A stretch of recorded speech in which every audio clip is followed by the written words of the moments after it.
Hi everyone, welcome back for another video, a test drive video. Today I'm in the Vauxhall Corsa-e. This is the top of the range, the Elite Nav, and there are two models from what I understand. There's the SE Nav and the Elite Nav. Differences between the two, well, they've obviously got satellite navigation, haven't they? Otherwise they wouldn't be called Nav, which is a bit odd really, isn't it? All electric cars have satellite navigation, don't they? So why add Nav into the title? It's a bit weird anyway.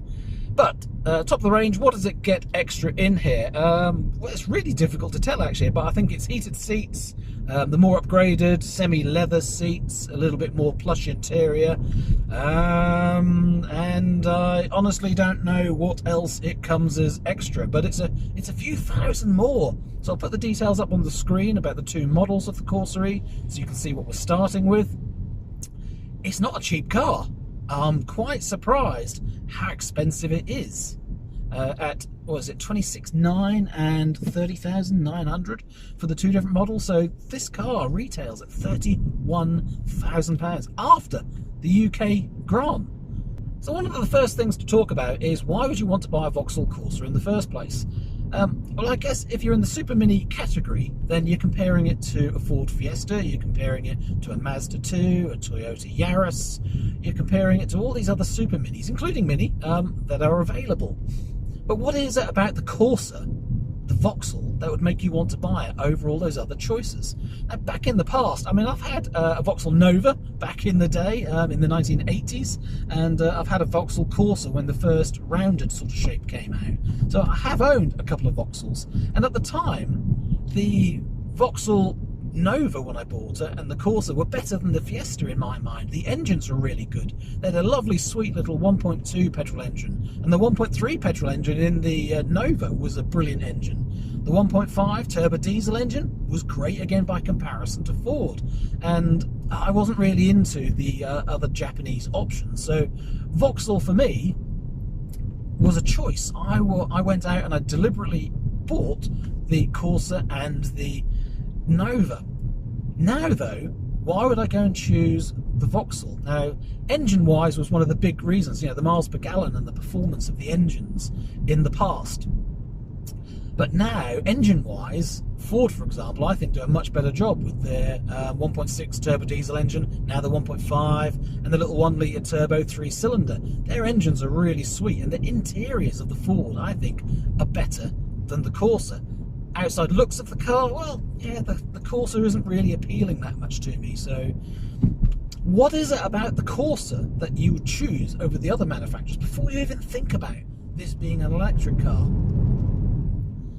And I think that's one of the things you've got to decide. Do you like the car, and what is it about the car that you like?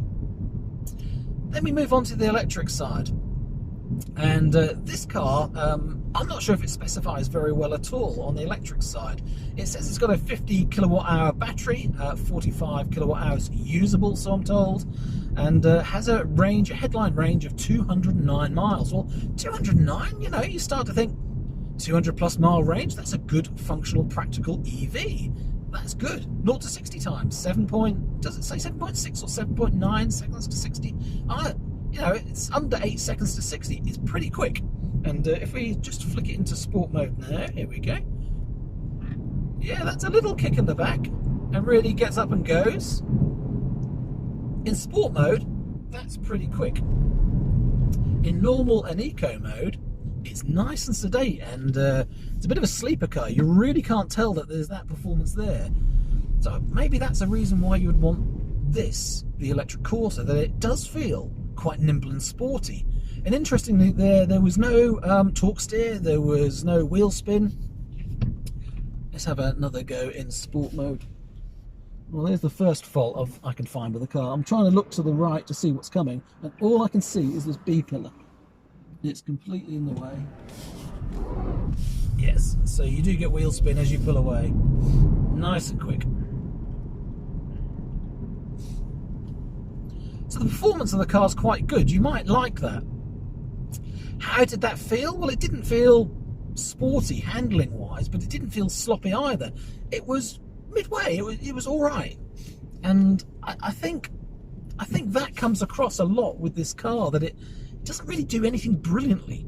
It's all right. So if you just want a car, a workhorse that just does the job, and it doesn't look quirky, it doesn't look weird, because this car looks like any other Corsa.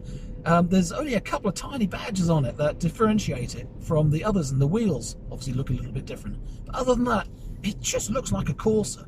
So if you don't really want the electric car, but you want the benefits of the electric car, and you don't want to advertise it, and you don't want it to be super high-techy and those sort of things, this might suit you quite well. But if you're comparing spec like for like, I don't think this car does very well against cars like the Zoe or even the Peugeot. Price-wise and the value for money and the spec you get and the interior quality, all of those things, this just seems well down on all of those things. It just doesn't seem as good. It's quite a dull, drab, uninteresting car to drive and to be in. So for me, that loves the feel of a car, I'm feeling like this is the worst electric car that I've ever driven. It just doesn't do anything for me in any respects whatsoever. There's nothing about it that excites me. I quite like the sat-nav that you can see in front of the central dash in here. That's quite good. But it took me a while to work out. You have to do a rotary column twist here to change the content of the center dash, and then press the button. And why it's just not press the buttons and it rotates, I have no idea. It's really counterintuitive, and I don't like that. It's really awkward to get hold of. So the content and the look of the screen, that's not too bad. The usability of switching it, don't really like. What I was looking for on here was the trip meters. So on computer, I've got trip 1 and trip 2. So trip 2 is set for the entire car. Sorry, for the entire ownership of the car. They haven't reset it at all, so I'll leave it alone. It's covered 4,156 miles, this car. It's averaged 37 miles an hour, so obviously we're not talking commuting along motorways on a regular basis. This is more of a urban commuting car, how it's been used. And they've got an average of 3.3 miles per kilowatt hour, which is, I think that's shockingly bad for a Super Mini. That is a really bad number. So either somebody's using this in sport mode and thrashing it, or it's not actually very good efficiency-wise. Now, that 3.3, some people will say, oh, come on, it's November nearly now, so you can't expect much from it. Well, again, this car has done the last month in October, no doubt, but before that, it was summertime. So actually, the ownership of this car and the usage has mostly been in the summer miles. So 3.3 for mostly summer, really bad. And this gets you onto the range question. So when I first picked this car up, it had a 124 mile range indicated on the guessometer, the distance to empty gauge. 124 miles. I drove 8 or 9 miles and it didn't move. It still said 124, which gives you the impression that the GOM, the distance to empty gauge, is basically calibrated on previous driving. And knowing that they're only getting 3.3 miles per kilowatt hour, that's why it didn't move. It didn't adjust from 124. But anyway, 124 miles range. Now, is that real? Well, 3.3 miles per kilowatt hour times 40 something kilowatt hours, let's say for the battery, is 120. So yeah, that seems to work out correctly, doesn't it? It's supposed to be 45 kilowatt hours usable, times 3 is 100, 120, 135. Now I was seeing a range of 124, which makes you think it's a little bit on the conservative side. Anyway, I continued my test drive. I did a good 25-30 miles yesterday on my efficiency route, and it went down to 118 miles on the distance to empty gauge, but didn't adjust any more.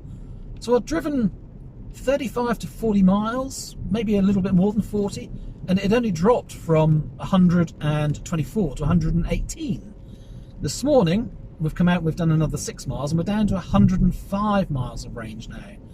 So this car's looking like, if I'm driving it economically, the range is going up, and I'm now getting 140, 150, 160, and it might even get 170 or more miles of range if I keep driving economically. But if you're driving it how the owner of this car was before, which is the sales manager or the sales manager's boss, someone like that, I think owns the car or has the car for use, then you're only talking about 120 mile range. Well, the headline number of 209 miles sounded good. But if what you're going to get in the real world of driving it assertively because you want a fun car, then 120 miles range is only what you'd get in much smaller battery EVs. So the Mini Electric, for example, or the Honda E, or the well, definitely the Peugeot, but you know, even the Ioniq 38 kilowatt hour will be masses more range than that. So the Ioniq 28 kilowatt hour is comparable to the range of this. So headline numbers sort of deceive you in this car, that they make it look like it's a really good range car, but it is only going to get that range if you drive economically. So my test yesterday, yeah, I did my little lap. I did 4 or 5 laps, and I couldn't get any more than 4.9 miles per kilowatt hour out of it. So 4.9 miles per kilowatt hour on my efficiency route. Yes, it was a little bit damp like it is today, and the temperature was 9 degrees C, so very similar to today. It's 8 degrees C at the moment. So you wouldn't expect to get the same high levels that I had in the Kona, the Ioniq and the Mini, where it was 21 degrees C outside, and we managed 7.1 miles per kilowatt hour in the Ioniq, 6.9 miles per kilowatt hour in the Mini, and 6.8 miles per kilowatt hour in the Kona. So you're not going to get to those levels, but at 4.9 as the best it can get, that is a huge difference. So I think the range is a little deceiving, that you're not going to buy this car because it's a 50 kilowatt hour battery and it's a really good 200 mile range. I think if you bought it thinking that, you'd be disappointed, because you're not going to get it, not in my opinion. So you might be saying, yes, okay, so you got 4.9 miles per kilowatt hour, times that by the 45 kilowatt hour battery, so that really is 220 miles. That's fine. Well, I was babying the car. I was going so cautious and so slow. It's an unrealistic test unless you are only driving in 20 to 30 mile an hour urban areas. So efficiency wise, no, this doesn't do it for me. So what I found with the Regen as I first picked the car up was that there wasn't any. Regen wasn't available in braking mode for the first 8 or 9 miles because the battery was full, which really surprised me. I know all electric cars do that. When you fill them up, you know, the battery's so full you can't regen, but just driving a couple of miles normally gives you a little bit of regen to start with. This had nothing at all. And as soon as we'd driven about 12 or 13 miles, I could start to then feel the regen coming in, and it started to improve. And basically it's normal now, but it's really weak. There's no one pedal feel to this. You really have to anticipate coming to a stop. So if strength of regen compared to the Kona, I don't think it's as strong as 2, let alone 3. It's more than 1, but maybe 1.75 mode on the Kona or the Ioniq. So weak. The other thing is, when the regen wasn't available to me, the first thing I noticed was the brakes were extremely strong, the friction brakes. They're very grabby, so basically you're jerking yourself forward as soon as you touch the brake a little bit, which might be because they're rusting up a little bit because you're using regen at other times in the car. But now when I brake, I can really feel the friction brakes on this. The regen isn't strong enough to do a lot of the braking. So as soon as you go across and say it's just speed up there, now hit the brakes, now I can feel the brakes grabbing. And it's not progressive. It's not progressive from the regen to the friction brakes. They really do grab, and it's not a nice feeling. So regen wise, no configuration on different levels. It's either regen on or regen off. Very grabby. Use of the friction brakes, are not very efficient use of regen either. Regen's not something that the car's very good at. So let's be positive for a moment. What can I tell you about this Corsa-e that is good?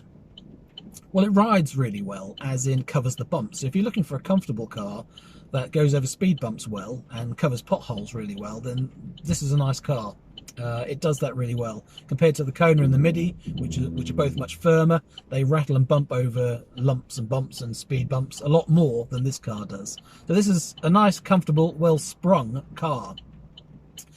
As I've said, going around corners and stuff, it's a bit soft and not particularly wallowy, but it's a bit soft, and there's no grip in the seats. The side of the seats don't really hold you in, so it's not sporty at all, despite that sport mode feeling really, really good. So I think the car's missing a trick there, that it needs sporty seats in with that sporty feel, because the sport mode might be a reason for people wanting to buy this car. The build quality is also very good. I haven't heard a single rattle in this. It seems well put together, things are solid, they don't really move around, they don't creak, so it's well built.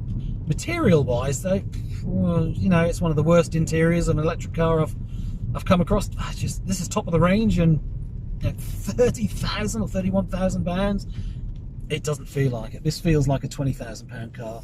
I would honestly say I'd rather have a petrol Fiesta than this, because it's just a better car to be in, a better interior, it holds you better.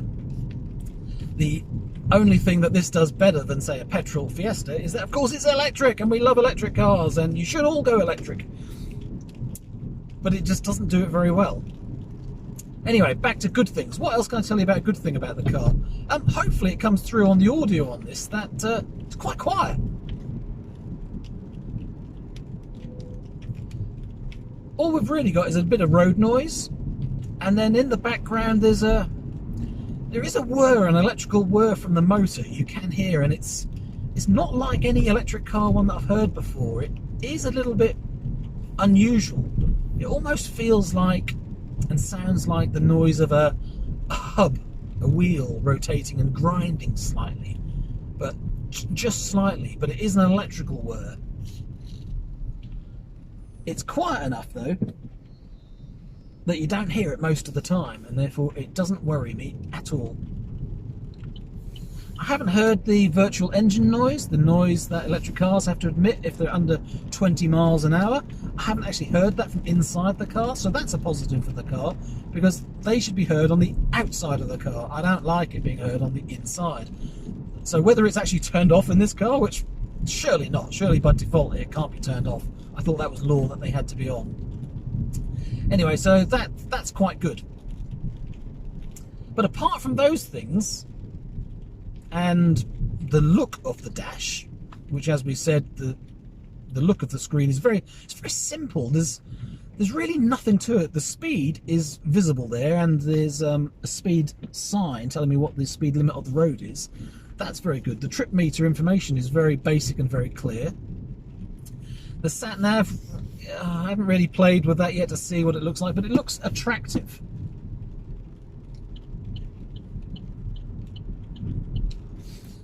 The visibility out to the right though, unless you're, you know, it's like an old grandma sitting right forward hovering over the steering wheel, the visibility out to the right with this B pillar is awful. So visibility in this car is not good. One of the other things I noticed, as I was setting up the camera, putting the camera mount here on the windscreen, I found it really difficult to get a position where I could see me and also see out as well. The windscreen's really narrow. I mean, if I put the thing down here, the visor down, look at the gap. It's really tiny. So it's quite a small windscreen. And that theme about being small is another deceiving item. This car looks from the outside quite big. It doesn't look like a Corsa of old. It looks like a decent family-sized car. But I'm 5'10", and I do sit quite low in the car and quite well back. So anyone reasonably tall with the seat going back, there really isn't enough room in there for me to sit in the back seats. It's difficult to get in and out because of that large hump area by the B pillar as well, so it's actually difficult to get in and out of the car with the seat this far back, and there's no room for my legs either. I can sit there, you know, I could do it for a reasonable journey, but I wouldn't want to be in there very long. My knees are rubbing against the back of the seat continuously. So space-wise in this car, it's deceiving because it looks like a big car, but actually space in the back, even with the seat pushed forward, is not great. The Mini, surprisingly, has comparable, if not better, space in the back. I'm saying that off the top of my head because my memory's sitting in the Mini. I was expecting it to be cramped, and I was surprised it was all right, whereas I was expecting this to be all right, and it's not. It's cramped. But all the other cars in the segment are better than this space-wise. The boot doesn't look too bad. You know, the boot is what you'd expect of a Corsa, Fiesta size sort of car.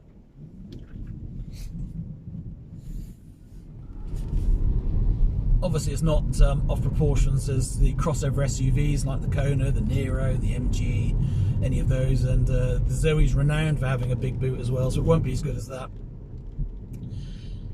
But you start to see the problem as to why I think this is the worst electric car that I've tested. What does it do that it's good at? Why would you want to buy this car? And I really apologise if you're watching this and you've already bought the car and you're hoping to see one of those videos where somebody tells you how wonderful it is and you agree with them. But I can't find anything that I would want to buy this car. So let's think about this logically. Why would you choose a Corsa? Well, perhaps you've already had a Corsa and you like it and you found it reliable. You like the Vauxhall brand. So maybe that's why you're buying it. And in which case, well done Vauxhall for having loyal customers. But I think the big thing that this car will work for is as a workhorse. It'd make a great little company car. So if Vauxhall discount those like they always used to and sell heavily to businesses for company cars, then this could work quite well because it could lower the maintenance costs, it lowers the fuel costs. If they make it cheap enough, it just works. It's a very simple car. It's not going to upset anyone. It doesn't really shout anything, and therefore you're not going to be judged by having this car at all. So there you go. Company cars, it might do quite well at. If it's priced well, and retail price, no. That's where it'd fall down. So long as they discounted it heavily, I think this could work quite well as a corporate car, a fleet car. But personally, in the public, why would you want to buy this car? Sport mode, let's say. Well, does it do sport mode any better than any of the others for the money? And if you like sport mode, then surely you want the car to look and feel a bit sporty, and it doesn't do that. So the performance, no. The battery size and range, no, because of the efficiency problems that it has. So I don't think it's very good at that. Size-wise inside and the comfort level, again for the price, no, it doesn't do that very well. It doesn't beat the competition at anything. So I'm sad to say, is this a bit of a compliance car? Is this just a Vauxhall Corsa that they've lumped in a battery and a motor and done the bare minimum on the software to make it work? Because there's nothing here that makes it a good electric car. I would definitely buy any of the other electric cars over this. But having said that, it does have that. I can see why some people would want it, because it doesn't do anything badly. Okay, there's not a lot of tech in here. I tried the lane keep assist button that's down here. I've turned that on and off on country roads and on dual carriageways, and it didn't seem to do anything. So it appears to be on. I've got the lane keep guidance icon on the screen. It's in orange though, which I must confess, in the Kona it had to go green to actually be active, but it's never gone green. So either it doesn't work or it's just not very effective.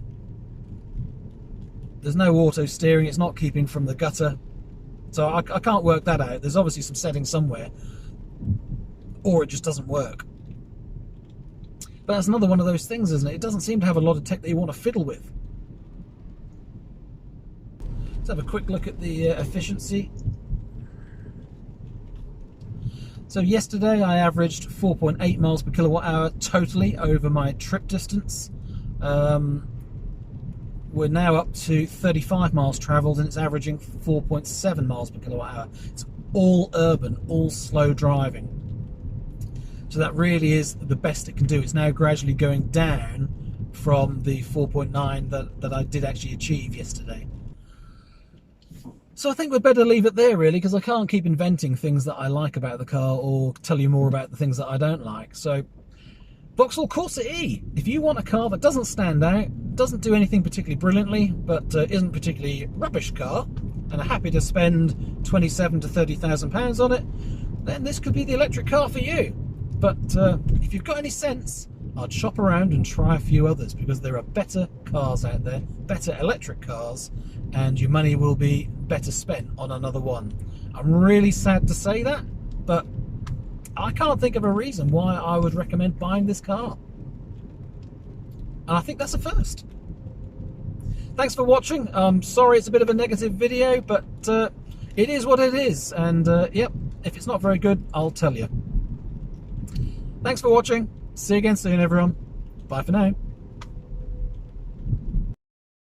And I'll just leave at the end of the video just a few of the extra images that I took throughout the test.